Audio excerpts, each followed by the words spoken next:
Welcome to lesson 27, part 1, on what happens when an integer type is larger or smaller than its range of values.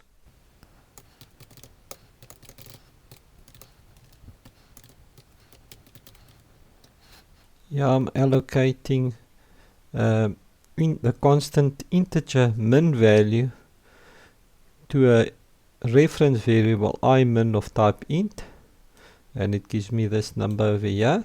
That is the integer's min value.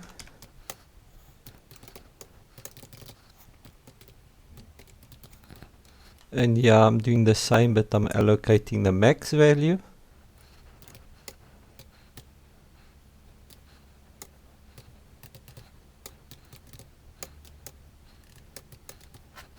Okay, so what's going to be the result of this? What I'm doing here, I'm saying that this I min, yeah, which we know is the min variable, I'm going to minus a 1 from it, and we know that this operation defaults to an int value, and we know that this is its minimum.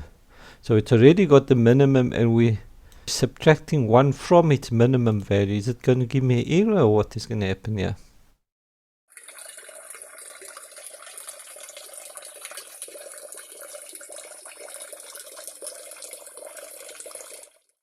And as you can see, we're getting a funny result here, or result of I1, which is this int value here, is giving me now 2147483647. And if you watched my videos on integers wrapper classes, previous one, this should be quite familiar to you.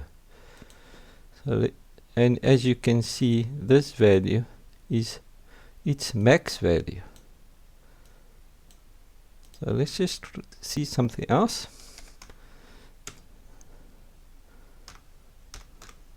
I'm declaring a variable ri2 of type int, and what I'm going to say here,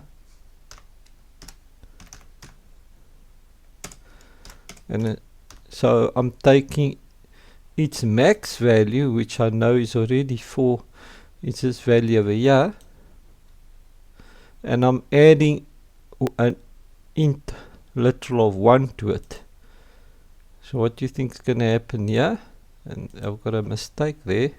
The variable name is I underscore max. And it's giving me a negative value. It's giving me its min value. So from this we can see that when we assign a value smaller than the integer min value, it wrapped around and became a positive value. And when we assigned a value larger than the integer's max value, it wrapped around and became a negative value. This is known as integer wraparound. Note that this is valid for all Java integer primitive types, namely the byte, short, long, and char. So we can look at an example of these. Let's take a long, and I'm going to name it lmin, and I'm going to assign it the long's min value to it.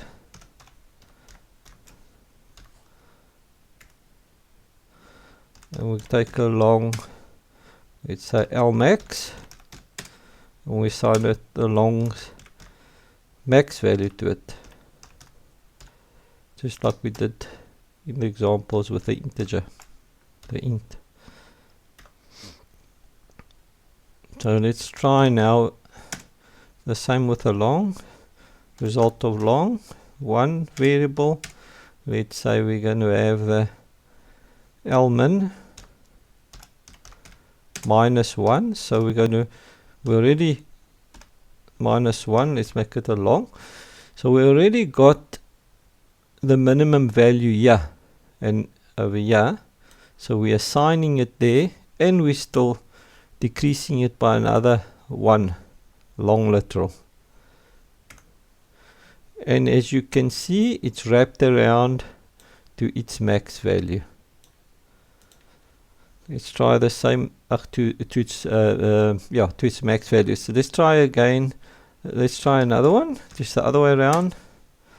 And we say that one we'll use the long's max value, and we'll add one of type long to it, a literal.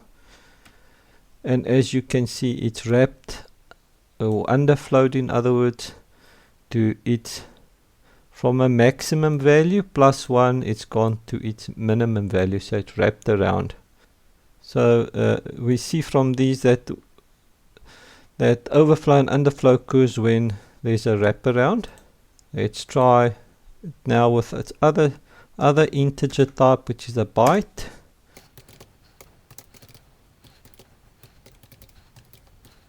Yeah, I've got bmax with its allocated max value, which you can see is the value of 127.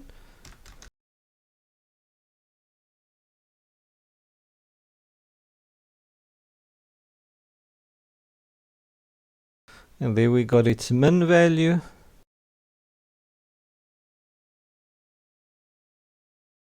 I am casting here because we know that a mathematical operation with when we're using integer values, in other words, defaults to an int unless it's a long, which is larger than, it will default to a long. So any byte, short, and so on, to get it to a byte, we must cast it. We'll still go into casting in future videos, but what I'm doing here is I'm saying I've got the bytes min value, and I'm decreasing that min value by 1, and we know it's the bytes min value is negative 128 that you can hold. So let's see what happens here, and you can see it's gone from the negative to the bytes max value, so it's wrapped around on overflow. And we're going to do the same here. We're going to cast it, and you guys should already have an idea that it's going to wrap around to its min value, because we already got its max value and we're adding 1 to it. And yes, it's wrapped around. So let's try that with a short, the other one. Short, let's say s min value. That's a short min value, short max value. So here we got this short min value minus 32768 and positive 32767. So let's add 1 to short, or let's start with the max this time. Let's add 1 to short's max value. So we're going above what the max is allowed. I need to cast it, because we know it's the int. This is an int, results in an int, and you can see that the max is wrapped around to the short's minimum value. Let's try with the min, and we're going to decrease it by 1, and it's also wrapped from a minimum to a maximum. So we've done the byte, the short. Let's try the character, the char value. Note when using character, it's just like the integer, you type out the whole name, not char in capital, but character. And the Unicode triple zeros gives you your character min value. And yeah, that's funny. Symbol here is character's max value. So what will happen in this case, if I, let's say, result of character 1 is, and we have to also cast it because the operation results in an int. So let's say character min value, and we minus 1 from it. What's going to happen in this case, and you can see you can see C min, which is this value here, C min, this value here, which is this value here, minus 1, we've decreased it, wraps around to its max value. And the same will happen the other way around. And its max value, which is this one here, and we add 1 to it, wraps around to its min value. So you saw that in the following examples I needed the cast, the arithmetic operation, these over here, to the required type as the default is an int if the type on the right of the assignment operator is not an integer. For example, if it's smaller than an integer unless it's a long. So as a result, it's smaller, we need to cast it to the smaller type. Okay, so here I've got a diagram of the int, 32-bit int, and this block here represents its minimum value of an int, and this one the maximum value of the int. You can see the constants. So yeah, this represents when we do an operational math, we negative, we're minusing here, and this one we're adding here. So what happens is when we take an int min value and we try and make it smaller in operation, it overflows and it wraps around to its max value, and the result is its max value. And if we do the same with the max value, and we take its integer's max value and we add 1 to it, so it overflows and wraps around to the min value. Okay, just to complete this, I'm going to take another example here.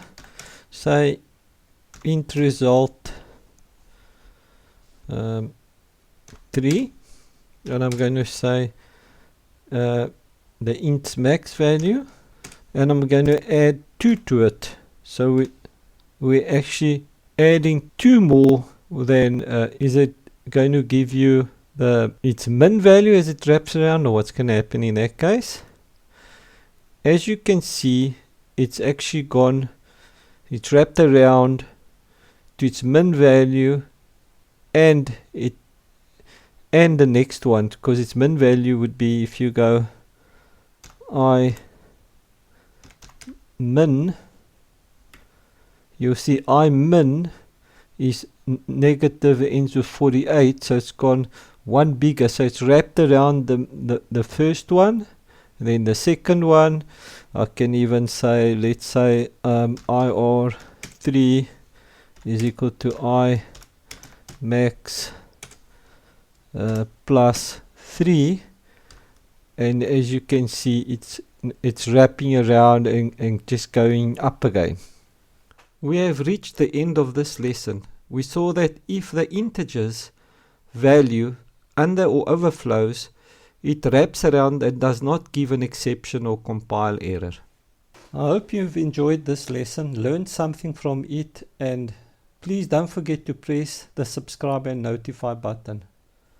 I've also got a Facebook page related to this channel. You are welcome to join my adventure channel where I share photos and videos of various activities. Until we meet again in our next lesson, I wish you well and happy coding.